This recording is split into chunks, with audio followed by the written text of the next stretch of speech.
Hello, everybody. This is me again, and just wanted to get back on here. As I had said yesterday on my video, I wanted to tell you this other story that was um, kind of similar to the one that I told yesterday, but it was the other side of the coin. This is during the time that I was a witness and what had happened. So basically, what went on there is I was working in a store, and at that time I was already having doubts on several issues, and there was only a few people I could talk to about it.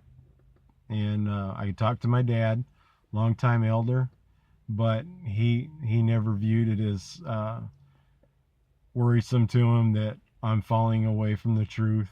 And of course my mother, and she of course felt the same way.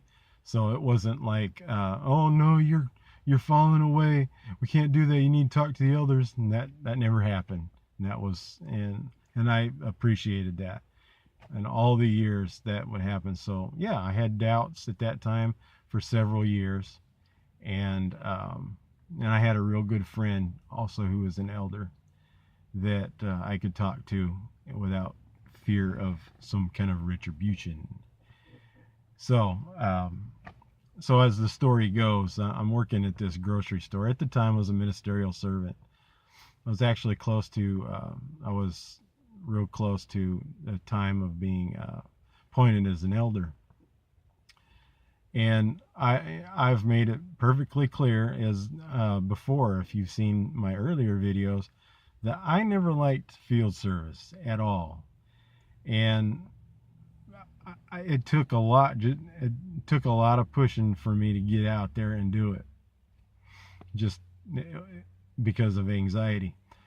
But I counted my time in so many other ways, and and I talked to people that I worked with and things of that nature. And it wasn't one of those situations, well, here we are in the doctor's office and somebody's going to strike up a conversation with you. No, that didn't happen. I didn't do stuff like that either. But I talked to a lot of people, and a lot of people that I talked with were people I worked with. And there would be times that it was okay to do that because of how we were doing things. And so anyway, I enjoyed the conversations because I wasn't trying, when I was talking to them, I wasn't trying to convert them or anything like that. It was mostly just really wanting to know about their faith and how that differed from mine. And it really helped me put into perspective why I believe what I do and how that's changed over time. And so the purpose was just an interchange of ideas, and that was it. And that was okay. Now the supervisor and the manager both did not like witnesses, but they would talk to me and they were okay with that, and everything was okay. And the supervisor himself, he was this really A-type personality. Let's call him an A-plus type personality. He was very loud, very boisterous, sound like a big foghorn going through the store. You'd always hear a sound of a whip cracking all the time when he'd walk by, and he'd get mad and he'd cuss up a storm. That was just his personality, and he just, that was just the way he was. And a guy started working there. He had actually moved from another area of the state, working at the same chain of grocery stores. So he just transferred. He moved up, and I believe he was went to some Pentecostal church or whatever. I don't really know the name of it, but I think his father was a pastor or something like that. So he was very involved, had good knowledge of the scriptures, and him and I had a lot of discussions ourselves. And it was just the idea about it was I agree to disagree is kind of what it was, but we never got ugly with each other. It was a mutual respect for this is your belief, this is my belief. And then he got our supervisor involved because he apparently they just started talking and got him involved into doing more in his church activities. And so he started kind of changing his ways. He didn't mellow any. He was still the same, guy that loved to be the center of attention, but instead of all the cussing, he changed that with "You're going to hell," and that was all you'd hear. "You're going to hell." That was his favorite saying. Anything, and the whole crew, "You're going to hell. You're going to hell for this. Hey, you did that. You're going to hell." It was, after a while, it was aggravating, but it was like, whatever. That's your business. I don't really care. But yeah, you got him involved in that, and then, well, this guy, he became real bold, and all those times that we had conversations where we were very amiable to one another changed, and it changed all in one time. I considered myself first and foremost a Christian. Whether people disagree as Jehovah's Witnesses being Christian or not, that's a different story. But as one of Jehovah's Witnesses, I looked at myself first as a Christian. Then the afterthought is, oh yeah, I am one of Jehovah's Witnesses. But above and beyond everything, I'm a Christian. And I had made that mention at one time, and he jumped at me and said, "No, you are not a Christian, you're a Jehovah's Witness." And he was mad about it, and I went up to him and like, "Hey man, what's going on? You and I've had discussions before, and we've disagreed on stuff and before, and it's never been a problem. Now all of a sudden you're talking like this." I mean, I felt hurt, really. And he was acting like he was mad, and he says, "Well," he says, "I didn't really mean to hurt your feelings, but I'm not going to apologize for saying something I feel is right." And hey, whatever, go ahead. We'll just not have the discussions anymore. And that was basically it. I never tried to strike up any conversations with him anymore after that. So anyway, go on further with the story, and try and not take too long. I don't want to bore anybody. But what happened was that the owner of the store, he owned a little laundromat right next door. And everybody take a break that liked to smoke, they had to go outside. And in the wintertime, because it would get so cold in northern Washington, he allowed people to go into the laundromat to smoke on their breaks and stay warm. So anyway, somebody apparently had went over there for break, and witnesses had dropped off magazines and then brought the magazines over and left them in the break room at the store. So on my day off, the supervisor and this other guy decide to deface those magazines, and they took one of those black permanent markers, the big ones. They took the Watchtower and they struck out where it said watch, and then they wrote in hell, so it said Hell Tower. Okay. And then they drew flames all over the front of the article, like, this is a picture of everybody in hell. And put horns on people and pitchforks and just stupid stuff like that. Took the awake, did the same thing, on the picture, and then crossed out the A, marked out the A, and then on the other side of where it now says wake, they put up, wake up, and did that, and then they set it right in front of the area where I work, so that I was bound to see it as soon as I got in that next morning. And I looked at it right away, and I saw it, and it kind of bugged me at first. I was like, what's going on? And I said, this isn't funny. And it kind of bugged me. I mean, it really did. So I went up to the supervisor. I knew it was him. I just knew. And I walked up to him, and I asked him. I said, did you do that? And he says, yes, I did, like that. And he was grinning about it. Thought it was funny.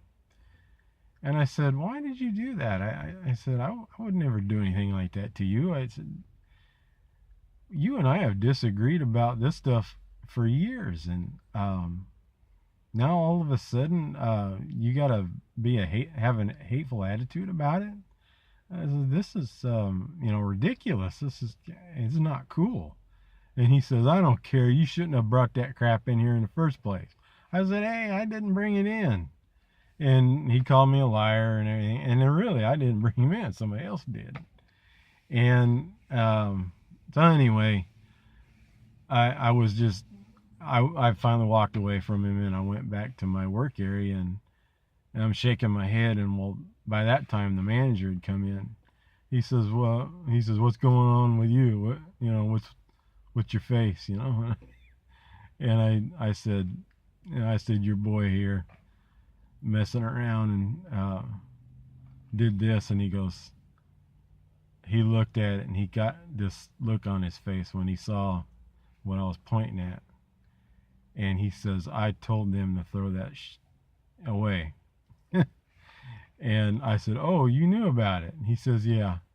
He says, they were having fun with it. And he says, I told them that they better not let you see it, and just go ahead and throw it away. I said, well, they didn't. They put it right there in front of me. He says, okay. He says, I'm going to take care of this. And he grabbed them from me, and he walked off with them. And a few minutes later, I hear the biggest shouting match I'd ever heard in my life. Those two were going at it. And apparently the manager was telling him to come and apologize to me. And he was not going to do it, not for anything. And he went right back to his cussing. He said everything in the book, and he came up to me and called me every name he can think of, and told me to watch my back and everything. I was like, dang, why do we got to do this? Why do we got to go through this? And I told him, I said, I feel bad that this happened. I said, don't think badly of me. And he just walked off, and walked out. Well, what was funny was a couple of years later, he actually wound up getting hired back. It was funny. I was even asked if that bothered me. I said, no, not at all. If you want to hire him back, that's fine with me. I don't have not a problem. And he came up to me, and we talked for a good while. And then all of a sudden he says, he looked at me and he says, I'm really sorry for what I did. He says, that was wrong, and I should never have done that. And I looked at him. I said, hey, I forgave you for that long ago. I said, I forgave you the moment you walked out the door. I said, I'm not going to hold a grudge against you for that. That's not me. And he says, yeah. He says, I know.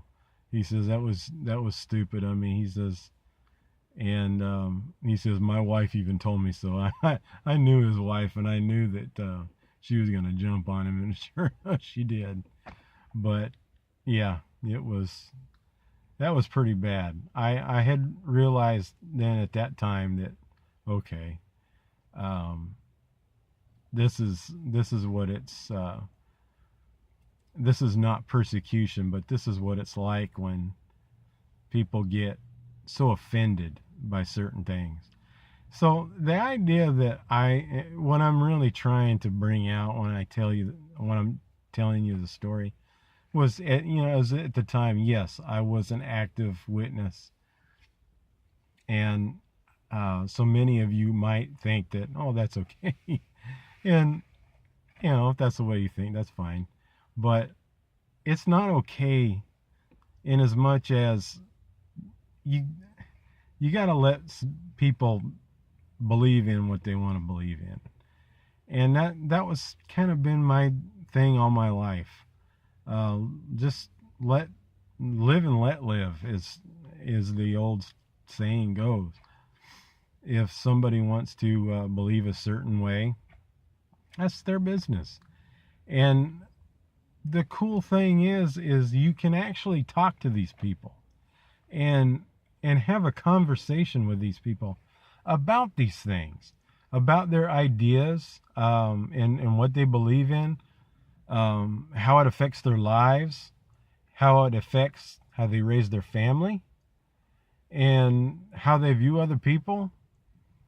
And sometimes when you talk to them, a lot of certain things that you might say helps them out to become a better person. And maybe at the same time, some of the things that they say comes back to you and makes you a better person because you remember it. And I've talked to a lot of people of a lot of different faiths. I'm so glad of the place that I worked at, because such a diversity of culture there. So I have been able to speak to, of course, Mormons and Muslims, Sikh Indians, and Hindus, and I enjoy conversations with them about that stuff, because it's just about respect. It's about, what do you think about this, or what's your thoughts and ideas on this or that. And it's just for wonderful conversation. It helps you to round out your personality, to realize that there are differences out there, and it's okay. It's okay for somebody to continue to be one of Jehovah's Witnesses. But what's not okay is abuse, and we know that. So that's the factoring in on this that makes it completely different. However, beliefs, how people want to do things, that's okay. And it's okay to have those differing opinions. It's okay to disagree and still have respect. And that's what I like to see. And that's really kind of what I'm just trying to tell all of those that watch. And if you're watching, I hope you take that to heart as well. And I hope that those of you who are suffering from separation from Jehovah's Witnesses know that your opinion does count, and that you still deserve that respect for your opinions. I respect you, and I hope that you respect me too. And anybody that disagrees with what I say, feel free to write something down, whatever. I don't mind, because it's just enriching. So that's all I got to say. So thanks for watching, and enjoy your day. I know I am, and getting ready to go eat with the family. So have a good rest of the weekend, and we'll talk to you later. Goodbye.